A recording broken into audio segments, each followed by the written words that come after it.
Durante el tiempo de la vida de Jesús,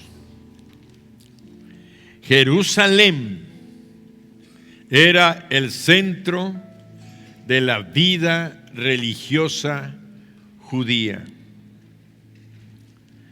Este era el lugar, el templo, allí en Jerusalén, en el que se llevaban a cabo los sacrificios de los animales, que era la adoración que se entregaba a nuestro Dios.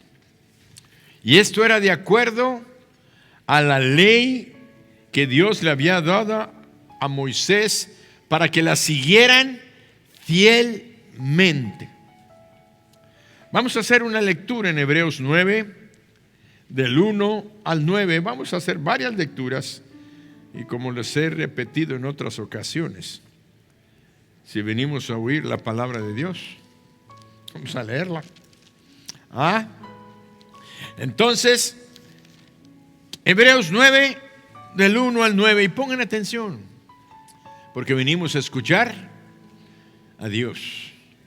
Y dice su palabra: ahora bien, aún en el primer pacto tenía ordenanza de culto y un santuario terrenal, porque el tabernáculo estaba dispuesto así. En la primera parte, llamada el lugar santo, estaba en el candelabro la mesa y los panes de la proposición.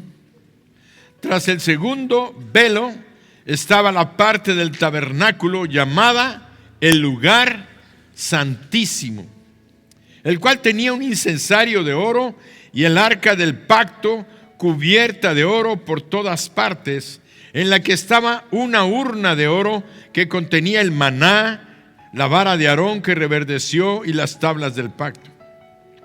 Y sobre ella los querubines de gloria que cubrían el propiciatorio, de las cuales cosas no se puede ahora hablar en detalle. Y así dispuestas estas cosas en la primera parte del tabernáculo, entran los sacerdotes continuamente para cumplir los oficios del culto en la primera parte del tabernáculo.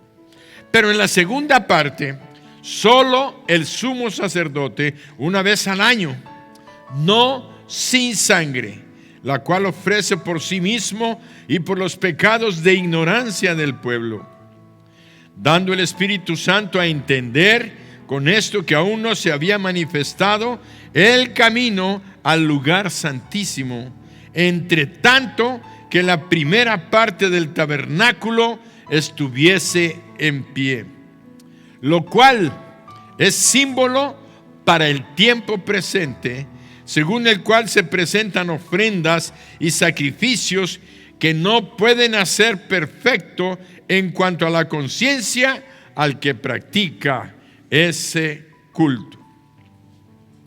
Entonces nos está diciendo esta lectura que había en el templo un velo que separaba el lugar santísimo de la primera parte, que era el lugar santo, que le podíamos llamar el lugar terrenal, donde moraba la presencia de Dios. El lugar santísimo era el lugar terrenal donde estaba la presencia de Dios habitando ahí, el lugar santísimo.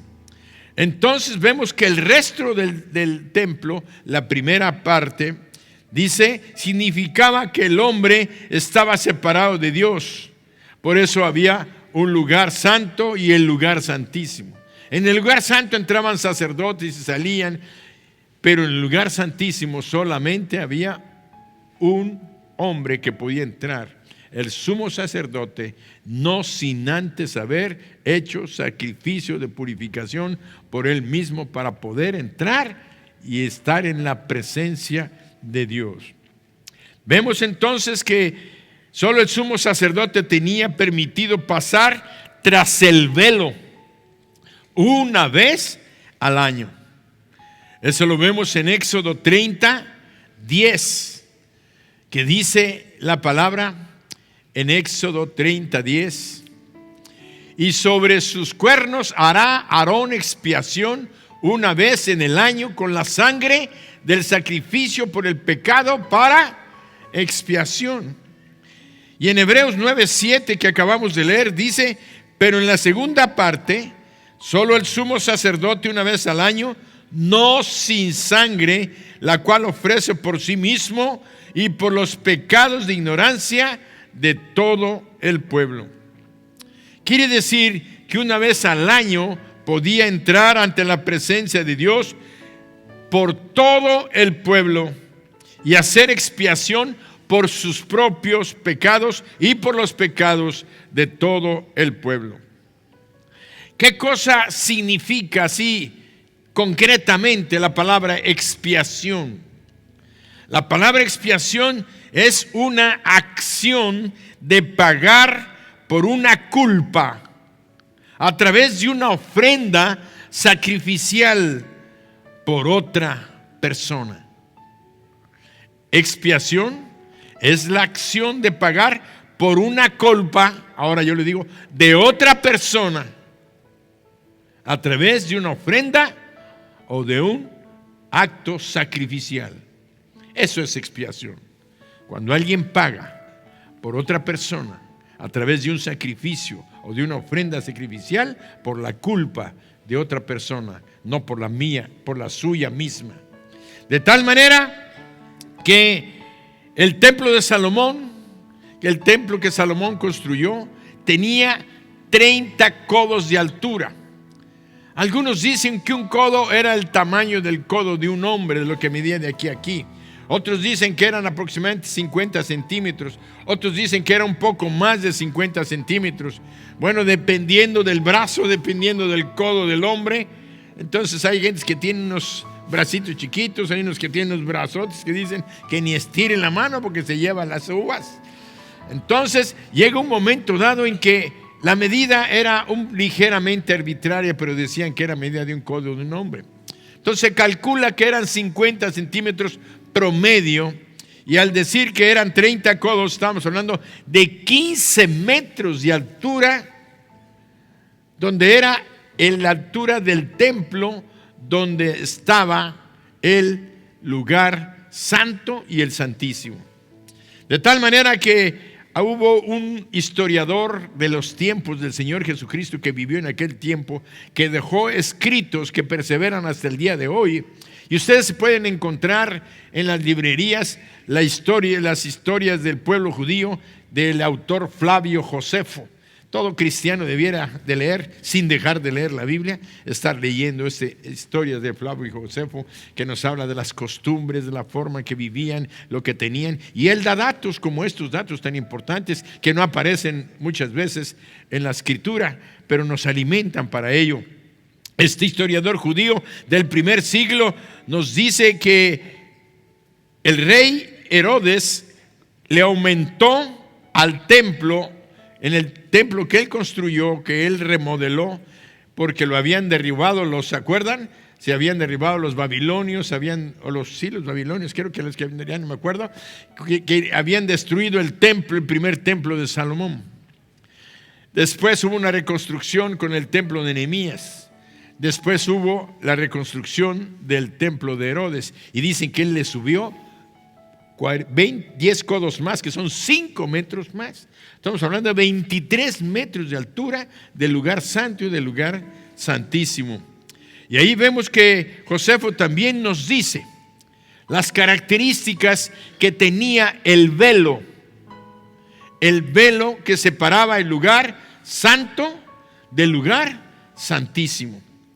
Dice que este velo, por tanto, tenía 22 metros de altura y que tenía 10 centímetros. ¿Saben lo que son 10 centímetros de espesor?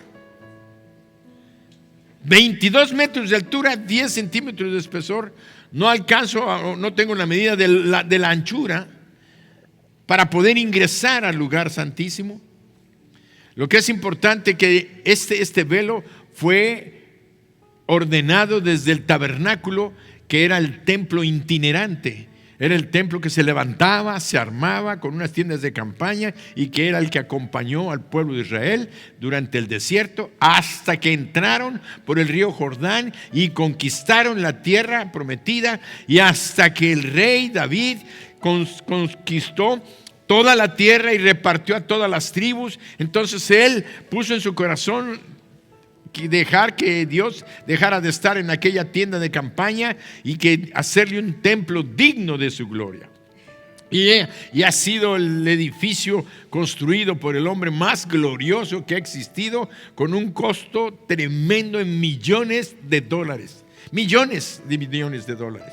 De tal manera que encontramos que este velo había en Éxodo, lo encontramos descrito en Éxodo 26, 30 al 37. Vamos a leer esto. Y alzarás el tabernáculo. Eso fue lo que Dios le dijo a Moisés, conforme al modelo que te fue mostrado en el monte. ¿Dónde le mostró Dios el modelo del tabernáculo a Moisés? En el monte. ¿En qué monte? Allá en el monte, en el desierto, donde él subió para recibir las tablas de la ley, los 10 mandamientos. Pero no nada más le dio los 10 mandamientos, le dio toda una serie de mandamientos que después él terminó escribiendo, pero aquella era la muestra de que Dios había estado con él. Y ahí Dios le reveló el plan de la construcción del tabernáculo. Seguimos leyendo. También harás un velo de azul púrpura, carmesí y lino torcido. Hilo de lino torcido. De tal manera que eran capas que iban siendo torcidas. Será hecho de obra primorosa, con querubines. Y ahorita quiero que observen la belleza de este velo, porque tiene un simbolismo y un significado importante en la escritura. Y lo pondrás sobre 4 columnas de madera de acacia cubiertas de oro, y sus capiteles de oro sobre basas de plata. Y pondrás el velo debajo de los corchetes, y meterás allí del velo adentro el arca del testimonio, y aquel velo os hará separación entre el lugar santo y el lugar santísimo.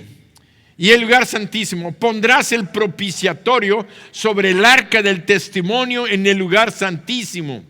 Y pondrás la mesa fuera del velo y el candelero enfrente de la mesa al lado del sur del tabernáculo, y pondrás la mesa al lado del norte. Y harás para la puerta del tabernáculo una cortina de azul púrpura, carmesí y lino torcido, obra de recamador. Estamos viendo las características que tenía el velo que se usó en el tabernáculo. Obviamente, cuando se hizo el templo de Salomón, se hizo con las mismas características.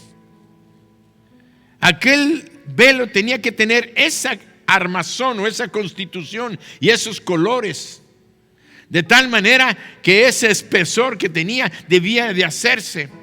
Entonces era muy importante, y Flavio Josefo hace una aclaración. Era tan resistente y era tan grande aquel cortina, aquel velo, que cuando hicieron pruebas de su resistencia, dice que pusieron 2 caballos.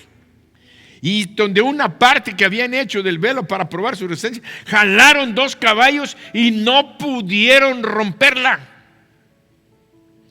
Pues se hizo una sola pieza y se colgó en el templo de Herodes, que era un templo también majestuoso, no tan rico y tan precioso como el de Salomón, pero ahí estaba. Y ese templo era el templo que conoció nuestro Señor Jesús.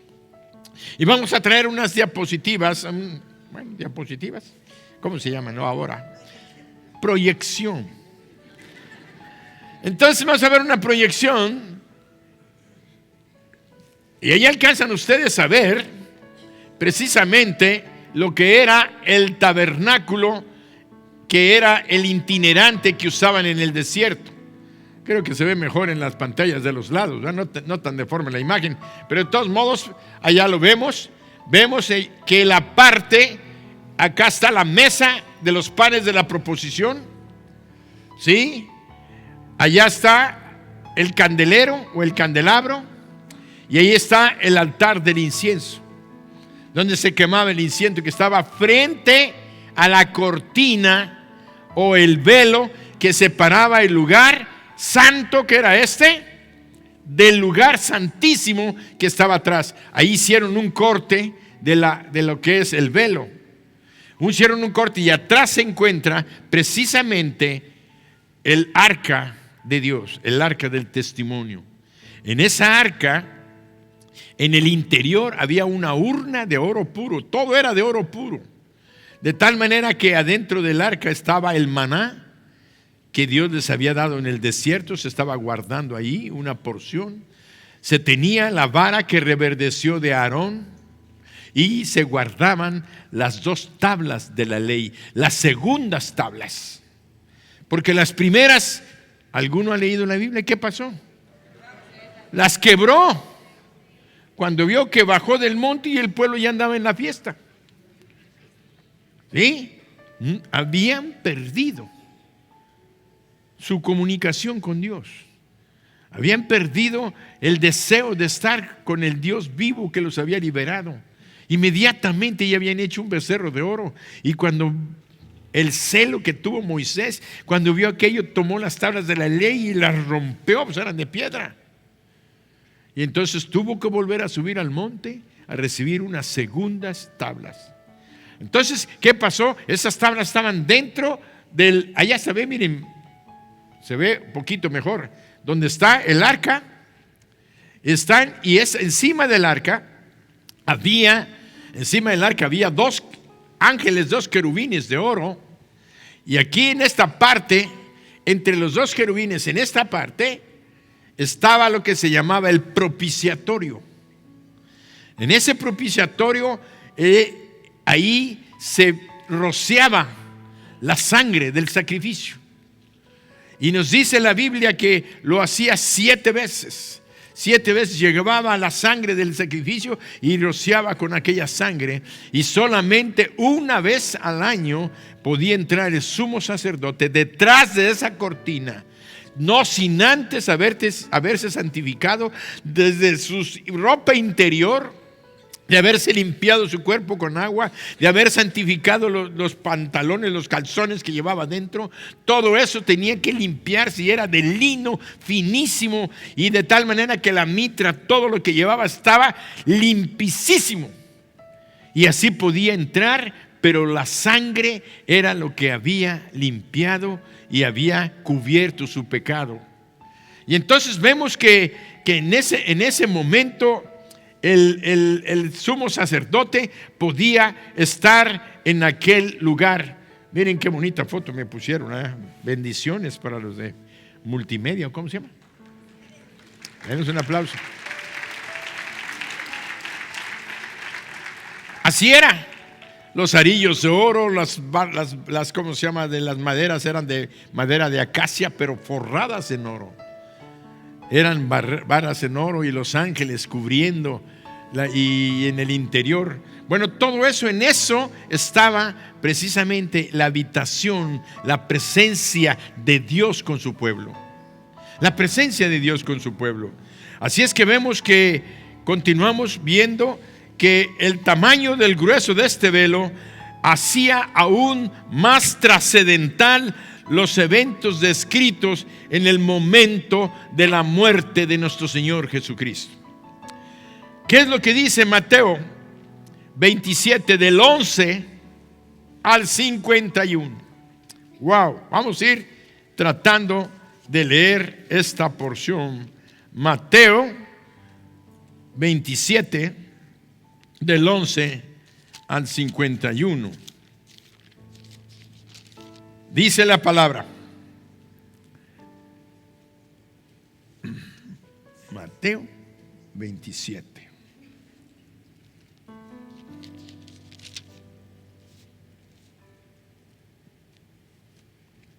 Jesús pues estaba de pie delante del gobernador y éste le preguntó diciendo: ¿eres tú el rey de los judíos? Y Jesús le dijo: tú lo dices. Vamos a quedarnos ahí y me voy a regresar a Mateo 26, 17.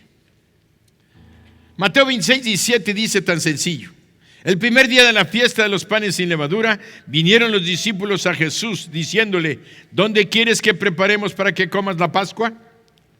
Esta lectura la hicimos el domingo en la tarde, cuando celebramos la cena del Señor. Y quiero invitarles para que reflexionen sobre la importancia de lo que es la cena del Señor. En primer lugar, el que invitó a la cena y el que dijo la ordenanza, la orden de que nosotros los creyentes practicáramos la cena del Señor, la mesa del Señor o la comunión, fue el mismo Dios eterno, que vino a este mundo, tomó un cuerpo y subió a la cruz a morir para salvarnos a nosotros. Él fue el que dijo: todas las veces que bebiereis este pan y comiereis esta copa, la muerte del Señor anunciáis hasta que Él venga. Eso lo dijo Pablo en razón de lo que el Señor Jesucristo hizo allá en el aposento alto en Jerusalén. Que nosotros debiéramos celebrar cada año, cada que se pudiera, no dice la fecha, no dice cada que celebráis esta cosa, la muerte del Señor anunciáis hasta que Él venga. Y como algunos no vinieron el domingo en la tarde, el Señor me dice: vuélveles a repetir. Debieron estar aquí, porque estuvo Él aquí, impartiendo su cena, invitándonos a participar del pan, que es su cuerpo, y de su sangre, que representa el vino. Y Él dijo: haced esto en memoria de mí hasta que yo venga, porque no beberé este vino hasta que lo beba nuevo con ustedes en el reino de los cielos, en el reino de mi Padre. O sea que hay una promesa de algo y que muchos menosprecian porque creen que es religión. Creen que como era la religión de antes: ahí voy y comulgo y ya voy, hoy no fui, hoy sí fui, hoy no fui.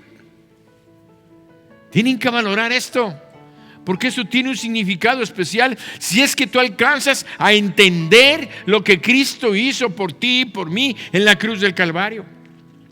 Y por eso es el motivo de este mensaje, para que puedas entender y comprender que lo que Cristo hizo fue una cosa maravillosa, gloriosa, representada precisamente en la historia de la humanidad, que llevamos cerca de 6,000 años, ya casi 7,000, y que comenzó con una persona que Dios sacó de entre los pueblos, pueblos idólatras, pueblos perdidos, pueblos que ya estaban separados de Dios por su pecaminosidad, por su idolatría, por su forma pervertida, inicua de vivir. Sacó a un hombre, lo llamó y le dijo: de entre su familia idólatra. Abraham era un idólatra hasta que se encontró con el Dios vivo. Entonces él pudo entender y le dijo: Dios, salte de tu tierra, de tu parentela, a la tierra que yo te mostraré, y haré de ti una gran nación. E hizo una gran nación, hizo al pueblo de Israel, para que el pueblo de Israel fuera el depositario de su palabra. Y por eso el pueblo judío es el guardián de las sagradas escrituras, y por el pueblo judío es que nosotros tenemos hasta el día de hoy las escrituras preservadas. Y luego viene el tiempo del Señor Jesucristo y ahí les da las escrituras del nuevo pacto, el Nuevo Testamento, que se llama Nuevo Testamento, quiere decir nuevo pacto. Y vinieron los apóstoles y escribieron, y tenemos a Pedro y tenemos a Pablo y tenemos todos aquellos que escribieron la palabra y la voluntad de Dios.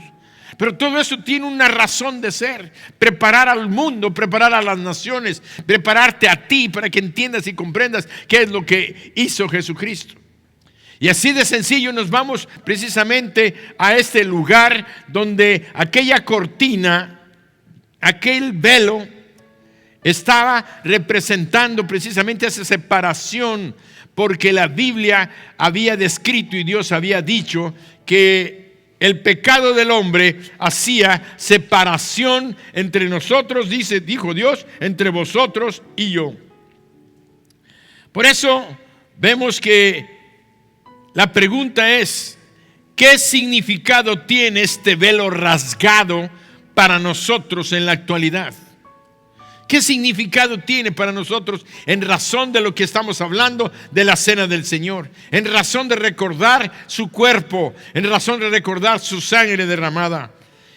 En primer lugar, vemos que ante todo, el velo que se haya rasgado tan dramáticamente al momento de la muerte de Jesús simboliza que su sacrificio, el derramamiento de su propia sangre, fue una expiación suficiente por los pecados de todos nosotros.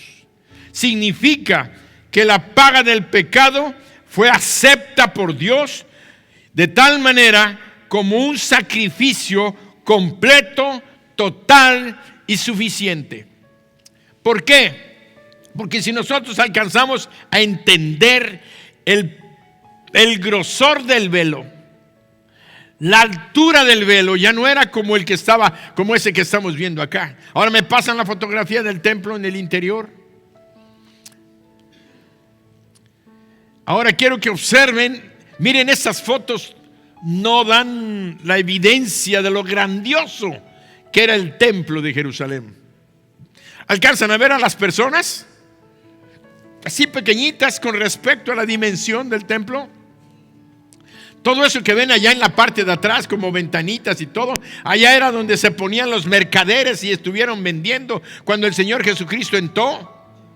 Todo aquello era todo donde ven estas personitas de este lado, todo eso alrededor de lo que era el templo, era un mercadote. Yo creo que era el mercado más grande que existía en la antigüedad. Una vendimia de aquellas que habían hecho.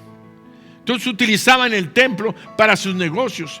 Pero entonces encontramos que aquello era todo lo que era el atrio. La parte de afuera era el atrio. Aquí ya entramos a lo que es el área de la entrega de los carneros, y en esta parte, en la parte anterior, luego se subían los escalones, y donde ven la primera puerta, en el tabernáculo había la primera cortina. Después era el segundo velo. Por eso en el tabernáculo era el segundo velo el que separaba el lugar santo del lugar santísimo. Entonces vamos adelante, nada más para que alcancen a ver la magnitud del templo. A la altura de esta parte eran 22 metros. 22 metros de altura. Entonces alcanzamos pensando que la cortina medía 22 metros de largo. No me alcanzo a imaginar el ancho, pero 10 centímetros de longitud. Aquello pesaba toneladas. Miles de kilos, no sé, 2,000, 3,000 kilos. ¿Cuánto habrá pesado? A veces nosotros queremos doblar una alfombra como esta que está así delgadita, la doblamos. ¿Cuántos metros hay de aquí allá? ¿Alguien que me diga aquí del templo? ¿20? ¿Cuántos? ¿De ancho?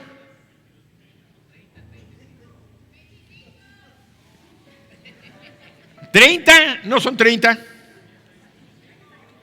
No son 30, son como 20 a lo sumo. ¿Cuánto? ¿32? ¿Ya los midieron? 32 metros. Le quitan 10. Quiere decir que, ¿dónde está Gaby? Párate, Gaby. No, Dani. Ahí le calculamos 10 metros. ¿O no? 10, de aquí a allá son 22. Ahora paren esto. Con 10 centímetros de espesor. Entonces era un velo que para romper los 2 caballos no pudieron hacerlo. Y hubo un evento, un momento, que vamos a leer precisamente ahorita aquí en Mateo 27. Mateo 27. Dice: Mateo 27:33. Cuando dice, cuando llegaron a un lugar llamado Gólgota, ¿qué significa lugar de la calavera? Primero, bueno, no quiero leer desde atrás, no quiero quitar yo por ahorrar de tiempo, le estoy quitando tiempo, pero el Señor me dice, lee lo que te dije que leyeran. Ahorita me acaba de decir, ustedes no creen, pero yo tenía anotado del 11 al tal, y ahorita ya le estoy quitando 15 versículos, y el Señor me dice, regrésate. Así es que entiendan que Dios está hablando. Si tú pones atención, Dios te va a hablar a ti, te va a bendecir a ti. Si no pones atención, tan como aquellos que estaban vacilando a la hora de la alabanza, no van a tener bendición. Así es que Jesús 27:11 en adelante. Tengan tiempo, miren, hay tiempo. Jesús pues estaba en pie delante del gobernador y éste le preguntó diciendo, ¿eres tú el rey de los judíos? Jesús le dijo, tú lo dices. Y siendo acusado por los principales sacerdotes y por los ancianos, nada respondió. Pilato entonces le dijo, ¿no oyes cuántas cosas testifican contra ti? Pero Jesús no le respondió ni una palabra, de tal manera que el gobernador se maravillaba mucho. Ahora bien, en el día de la fiesta acostumbraba el gobernador soltar al pueblo un preso, el que quisiesen.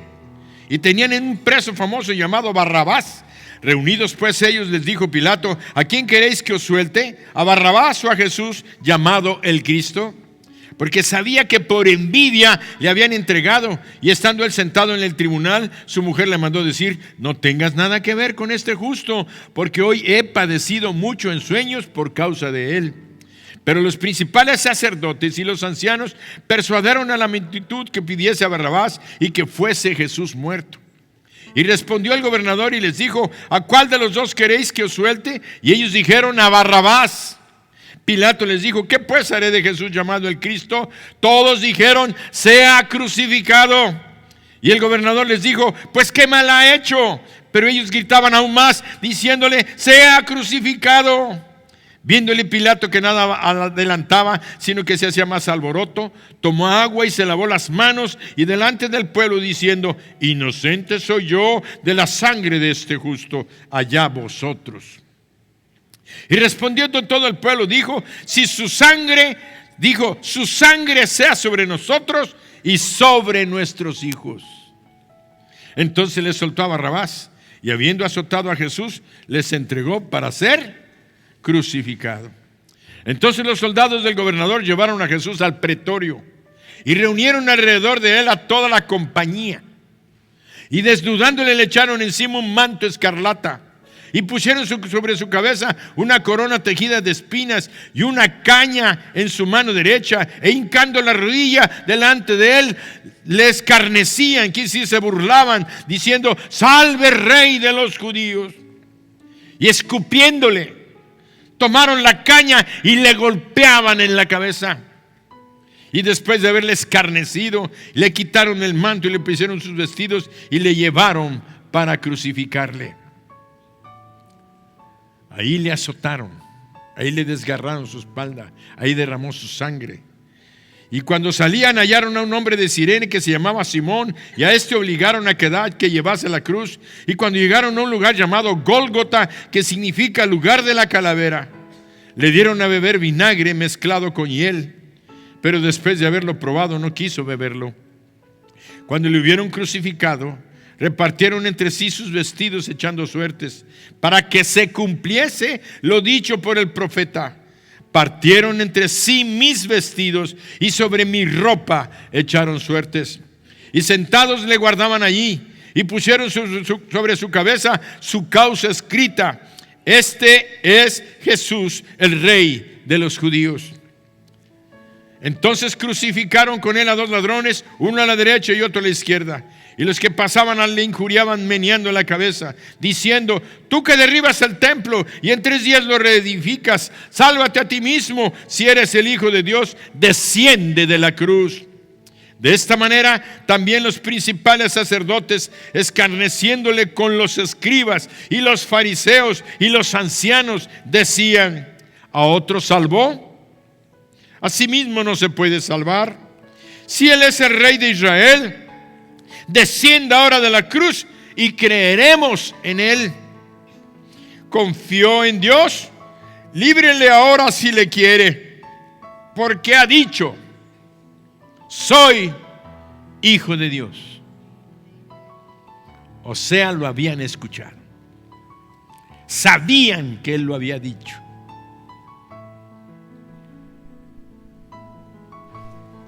Lo mismo injuriaban también a los ladrones que estaban crucificados con Él. Y desde la hora sexta hubo tinieblas sobre toda la tierra hasta la hora novena. Cerca de la hora novena, Jesús clamó. Quiere decir, se comienza a contar a partir de las 12 de la noche. A partir de las 12 de la noche, la hora sexta son las 6 de la mañana. El juicio que le hicieron a Jesús se lo hicieron en la madrugada, entre la 1, 2, 3, 4 de la mañana. Nadie sabía que lo tenían ahí los del Sanedrín juzgándolo. Juntaron testigos falsos y muchos testigos falsos fueron, hasta que encontraron un pretexto y el sacerdote se rasgó la ropa y dijo: miren, acaba de decir que Él es hijo de Dios. Blasfemo. ¿Qué hacen con los blasfemos? Matémoslo. Entonces lo agarraron. Como no podían matar los judíos a una persona, porque solamente el César, el emperador romano, tenía ese derecho, entonces lo llevaron con la autoridad romana, con Pilatos.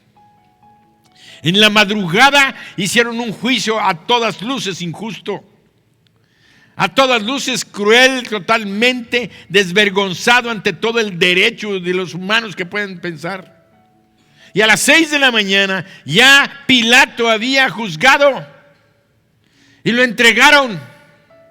Por eso es que vemos aquí, dice, a la hora sexta ya lo estaban clavando. A las 6 de la mañana ya lo estaban clavando en la cruz.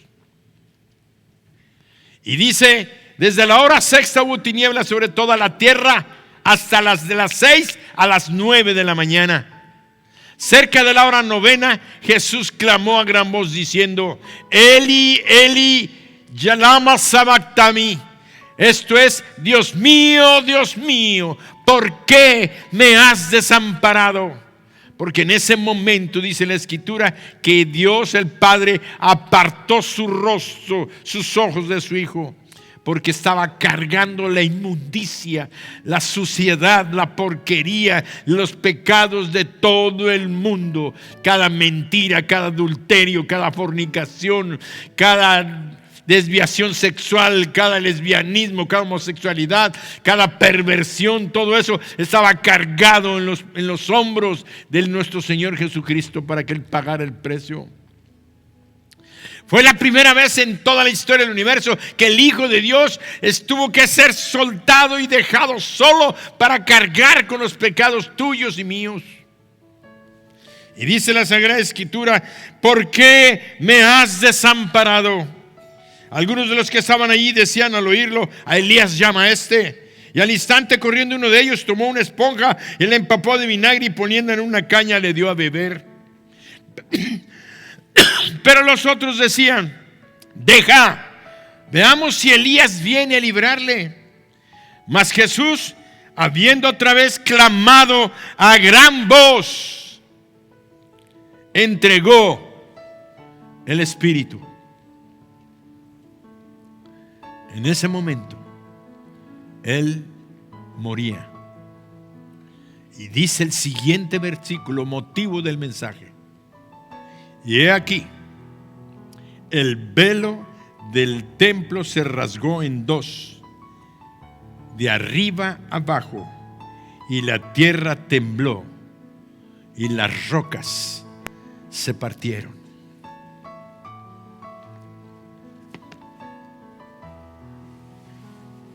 El templo tenía un velo que ustedes ya conocen la condición.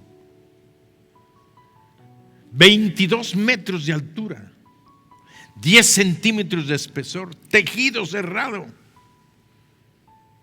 Si una lona bien tejida aguantaba presiones, Ahora, para romperse de estar cargada, tenía que alguien haberla jalado y abierto así, o cuando menos de abajo, jalarla entre dos y haber cortado con algo para jalar y que se partiera. Pero como era tejido, hay telas que no se pueden romper cuando tú las jalas así, por la línea del tejido, y aquella era lino torcido que se había entretejido 10 centímetros, pues era imposible que se rompiese.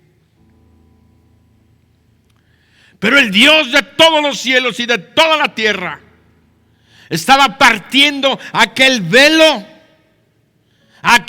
de arriba abajo, para que no hubiera ninguna discusión, ningún pensamiento. Solamente los necios de aquel tiempo y los necios de ahora no quieren aceptar y reconocer que la mano de Dios estaba interviniendo para poner en evidencia un detalle.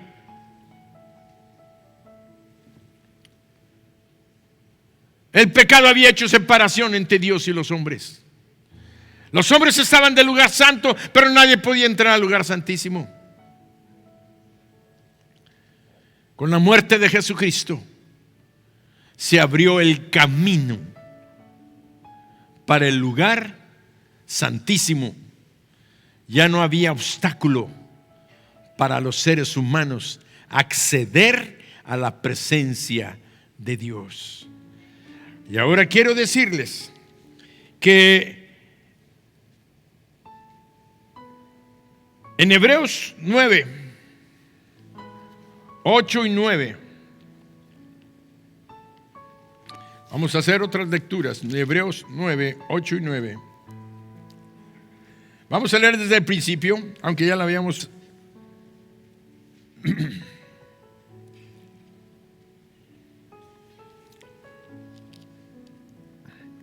Dice: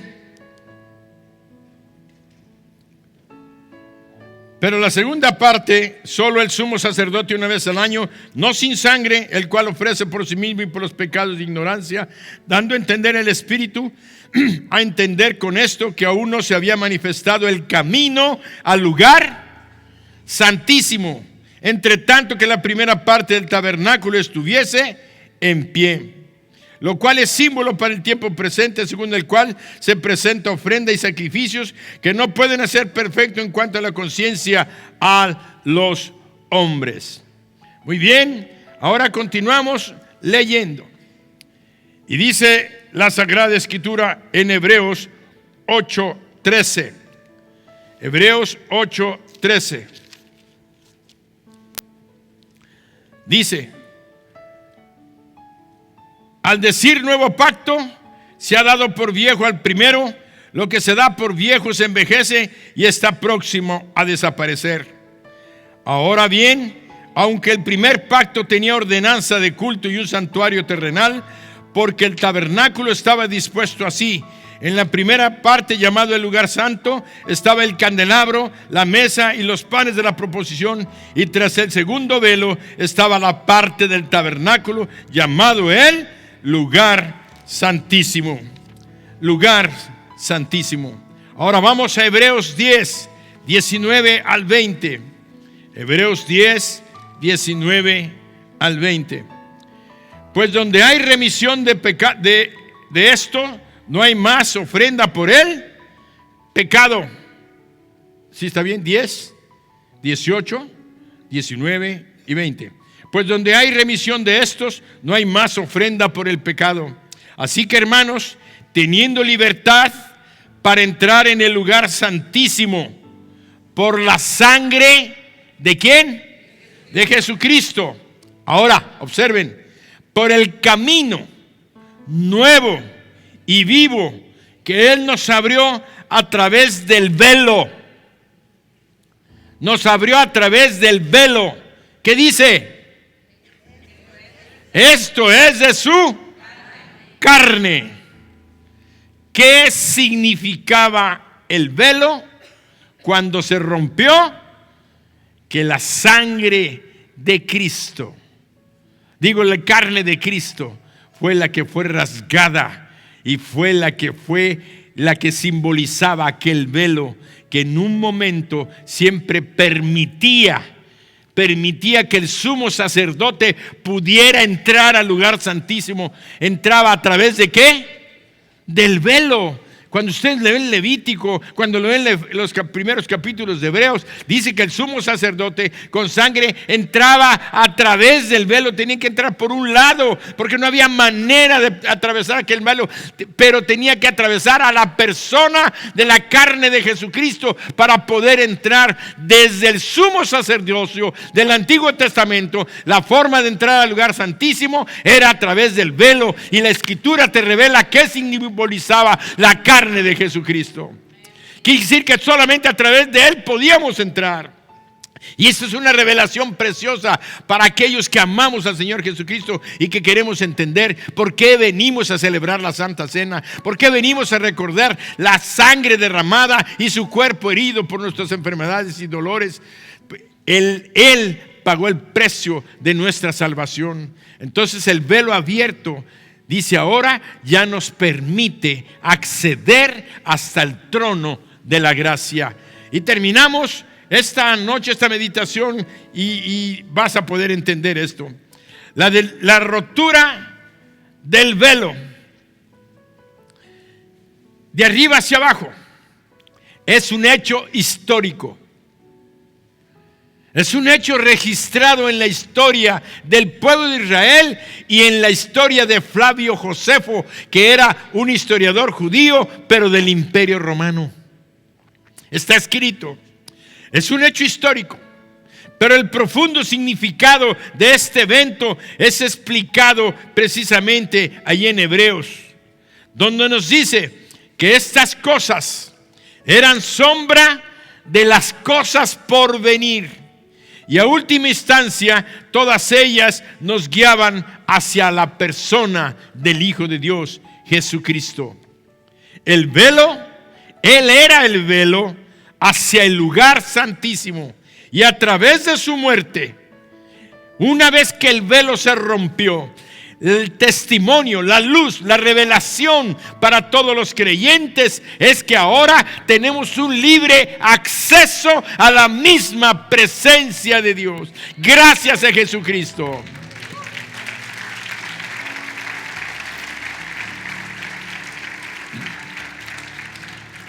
El velo en el templo nos recordaba y le recordaba a la humanidad que estaban separados de la presencia de Dios.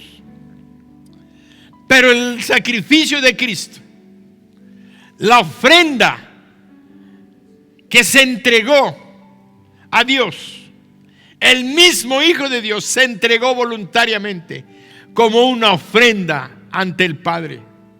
Y eso hizo que aquel velo, aquella separación, se acabara y terminara, porque la obra de Cristo es un sacrificio suficiente, completo y total. Nada le hace falta al sacrificio de Cristo. No tienes que hacer buenas obras, no tienes que golpearte el pecho, no tienes que irte de rodillas a tal o cual santuario. No tienes que estar haciendo tal o cual obra como cristiano, ni aún en la iglesia, para tu salvación. Cristo en su sacrificio fue total, completo, suficiente. Fue un completo sacrificio, de tal manera que nada le hace falta. Nadie te puede decir es que tienes que hacer. Nada tienes que hacer más que creer lo que Cristo hizo, y Él nos abrió el camino al Padre eternamente y para siempre.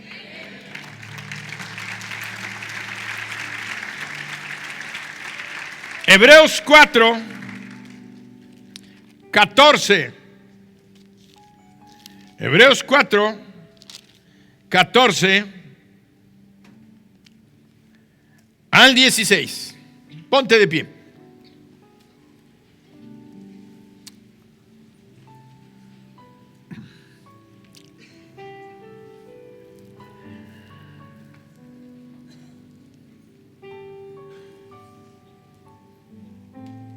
Por tanto, teniendo un gran sumo sacerdote que traspasó los cielos, Jesús, el Hijo de Dios, retengamos nuestra profesión, porque no tenemos un sumo sacerdote que no pueda compadecerse de nuestras debilidades, sino uno que fue tentado en todo según nuestra semejanza, pero sin pecado. Acerquémonos pues confiadamente al trono de la gracia para alcanzar misericordia y hallar gracia para el oportuno socorro. Y quiero decirte, en esta noche, Dios te dice: acerquémonos pues confiadamente al trono de la gracia para hallar, dice, para alcanzar misericordia y hallar gracia, alcanzar misericordia y hallar gracia para el oportuno socorro. Esto no hubiera sido posible si Él no declara: consumado es, tetelestai, y entregó su espíritu, y el velo se rompió, el acceso se nos dio, y podemos pasar hoy ante el trono de la gracia de Dios. Imagínate a nuestro Dios sentado en un salón que la Sagrada Escritura describe como el salón del trono allá en el cielo. No podíamos acceder, pero hoy el Señor te está hablando y te está diciendo: acércate confiadamente para alcanzar misericordia y hallar gracia para el oportuno socorro. Tú y yo tenemos necesidad del socorro de Dios, del auxilio de Dios, de la bendición de Dios, de los milagros de Dios. Y en esta noche se está abriendo una puerta de fe para todos aquellos que entienden que a través de Jesucristo podemos acceder hasta el mismo trono de gracia. Ven al altar y hazle tu oración y dile: Señor, yo te pido y pídele. En esta noche no vamos a imponer manos, solamente Dios va a escuchar tu oración, tu oración, tu oración. Amor asombroso,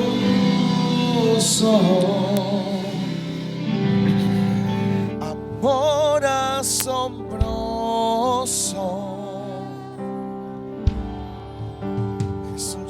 Para alcanzar misericordia y hallar gracia para el oportuno socorro. Es un socorro oportuno. Quiere decir que estás a tiempo. Estás a tiempo. Estás en el momento indicado. Estás en el momento propicio. Estás en el momento en el cual tú vas a encontrar respuesta a tu oración, respuesta a tu necesidad. Alábalo, bendícelo y pídele. Dile: Señor, estoy delante de ti, delante de tu trono. Ha pagado el precio, Jesús el Mesías, sobre todo es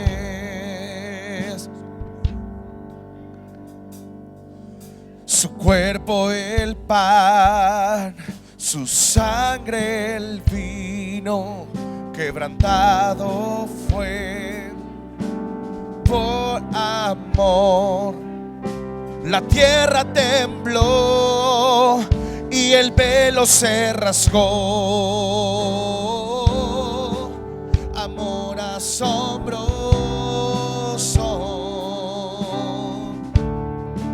amor asombroso. Jesús el Mesías,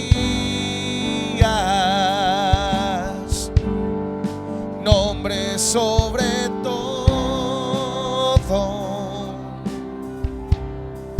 Cordero bendito, Emmanuel.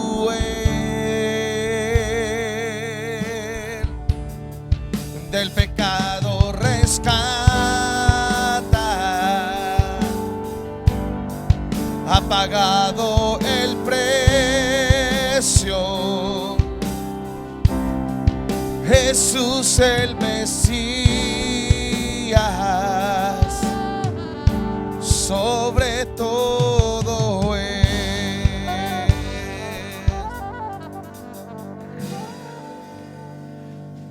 No importa cuál sea la circunstancia de tu vida, el diablo nos dice que somos indignos de venir ante la presencia de Dios, porque pecamos, porque le fallamos al Señor, que Él no va a escuchar nuestra oración, que Él no va a escuchar nuestra plegaria, que tantas veces le hemos pedido.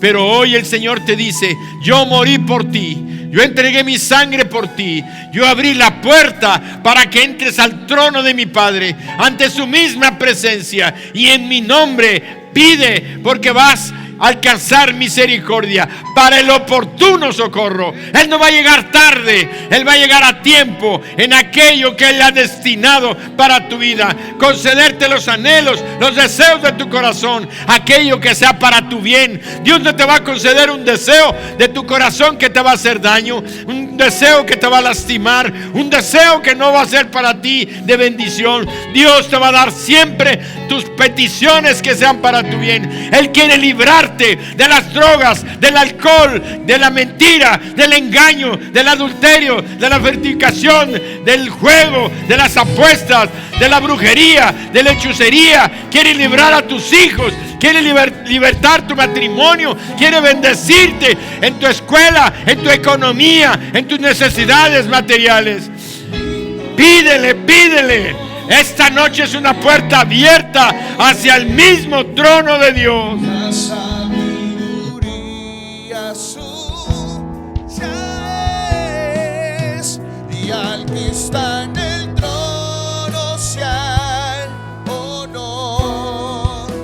Santo, santo, santo es el Señor, reina por los siglos con poder. Todo lo que existe es por Él. Digo, es el Cordero de Dios, el que fue inmolado en la cruz, digno de la gloria. Estamos en la presencia de Dios. Créele por ese milagro que tiene años que tú no has recibido. Créele el día de hoy lo que Dios te está dando. Confía, confía, alábanos, bendícelo.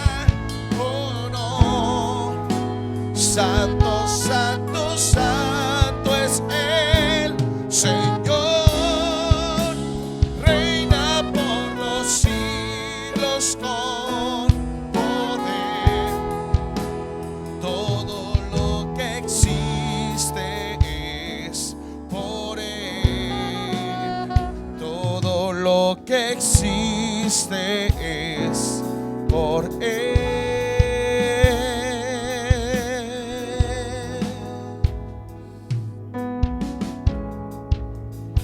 Padre bendito, Padre bendito, gracias por hablarnos esta noche. Gracias, Espíritu Santo, porque estás aquí con nosotros. Gracias, Señor Jesús, por tu palabra escrita. Tú eres la palabra poderosa de Dios. Tú eres, Señor, la revelación de tu palabra a nuestros corazones. Tú fundamentas y sostienes nuestra fe. Gracias a tu muerte en la cruz, abriste el camino hacia el trono de la gracia y de la misericordia. Ahora, Padre, te alabamos y te bendecimos. Te damos gracias por habernos hecho tus hijos. Gracias, Señor Jesús, porque vives en nuestros corazones. Y si hubiera alguna persona esta noche que todavía no le entregas tu vida a Jesús, seas hombre o seas mujer. Si estás aquí y tú sabes que tus pecados te llevan a la muerte eterna, hoy es una noche de gracia. Hoy es una noche de misericordia. Hoy es una noche de salvación. Hoy es una noche de poder. Es una noche de rompimiento. Es una noche de libertad. Es una noche de salvación. Entrégale tu vida a Jesús. Entrégale tu vida a Jesús. Y dile: Señor Jesús, yo te invito para que entres en mi corazón. Me limpies con tu sangre de todos mis pecados. Me arrepiento de todos y cada uno de ellos. Y hoy declaro que soy salvo, que soy tu hijo, en el nombre de Jesús. Porque Él abrió el camino para que yo llegue a tu presencia. Yo lo creo y yo lo acepto. Y hoy declaro que Él es mi Dios, mi Señor y mi Salvador. Y todos decimos: amén. Señor reina por los siglos con poder. Todo lo que existe es por Él. Digno es el Cordero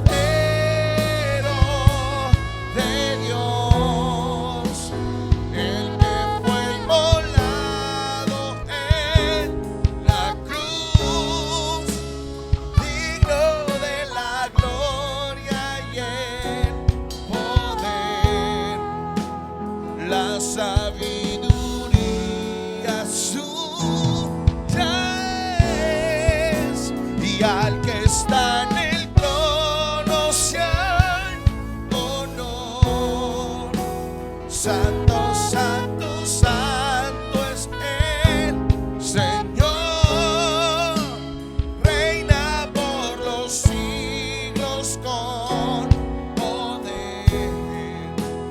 Todo lo que existe es por Él. Todo lo que existe es por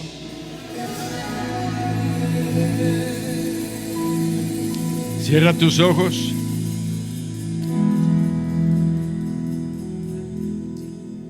Repite conmigo: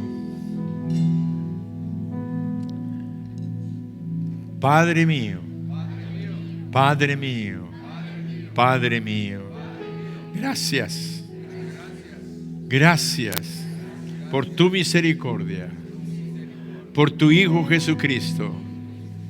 Gracias porque puedo acceder a tu presencia. Gracias porque has oído mi oración. Y yo sé que viene a mi vida el oportuno socorro. Ayúdame a permanecer en fe, recordando, creyendo y oyendo en mi mente, en mi espíritu, esta palabra que hoy hablaste a mi corazón. Te bendigo, Dios, en el nombre de Jesús. Amén.